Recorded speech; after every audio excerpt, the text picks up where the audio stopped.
लखीमपुर खीरी का मामला अब सिर्फ यूपी के लिए इम्पोर्टेंट नहीं रह जाता है। हालांकि यूपी में इलेक्शन आने वाले हैं और तमाम तर सियासी पार्टियां इसका फायदा उठाने की जरूर कोशिश करेंगी और कर भी रही हैं, लेकिन ये मामला अब काफी इम्पोर्टेंट बन जाता है पंजाब हरियाणा के लिए भी, और साथ ही साथ मध्य प्रदेश में भी इसका रिएक्शन देखने को मिल रहा है। लखीमपुर खीरी में किसानों की मौत के मामले को लेकर मध्य प्रदेश के वजीर दाखिला डॉक्टर निरोत्तम मिश्रा ने सख्त बरहमी का इजहार किया है।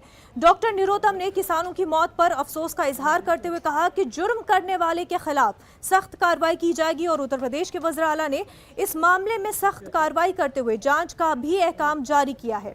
निरोत्तम मिश्रा ने लखीमपुर खीरी मामले में एहतजाजी मुजाहरा करने वाली सियासी जमातों की तनकीद की है।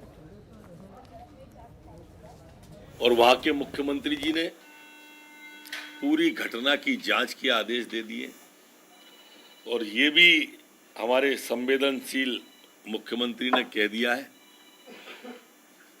कि दोषी कोई भी हो वो बख्शा नहीं जाएगा, लेकिन लाशों पर राजनीति अच्छी बात नहीं। जिस तरह से ये मर्दा रहे, इनकी सहानुभूति नहीं है उनके साथ। एक विपक्षी दल का शगल बन गया है कि देश में अशांति कैसे फैले, तथाकथित किसान के नाम पर अशांति फैलाने की कोशिश। देश में कहीं भी